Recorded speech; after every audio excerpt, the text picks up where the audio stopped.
Kinabugma ni Catherine. Wagi naman ang mga serye nilang Linlang at What's Wrong with Secretary Kim sa Asian Academy of Creative Awards 2024. I've seen a lot of change, been through a lot of pain.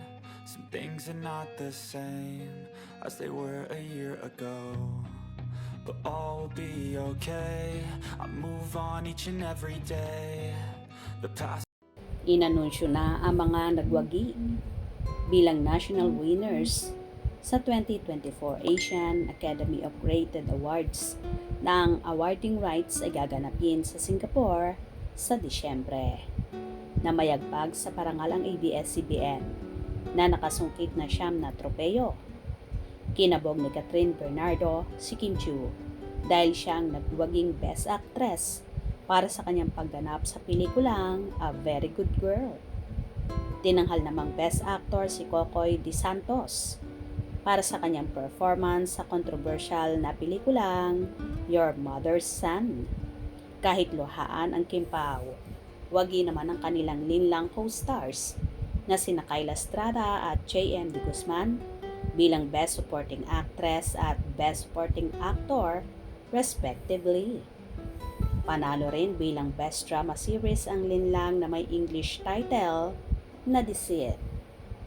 Nanalo rin ang Best Direction sa Fiction categories Direct May Cruz Alviar para sa seryeng Can't Buy Me Love na pinagbibidahan ng Don Bell.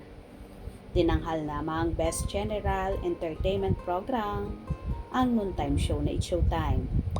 Samantalang nakuha ng What's Wrong with Secretary Kim ang Best Adaptation in an Existing Format.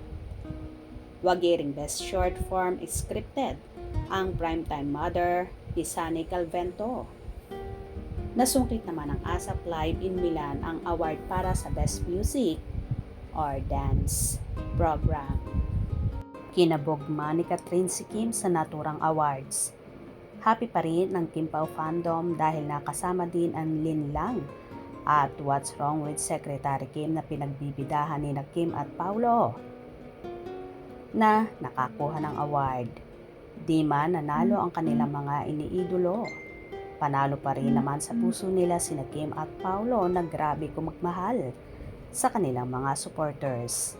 At in fairness hindi isnab ang Kim Pao sa kanilang mga fans.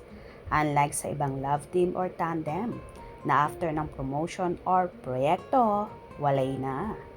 Iba ang Kim Pao at hindi nakakalimot sa mga fans kahit hindi magkasama sa mga ginagawang proyekto.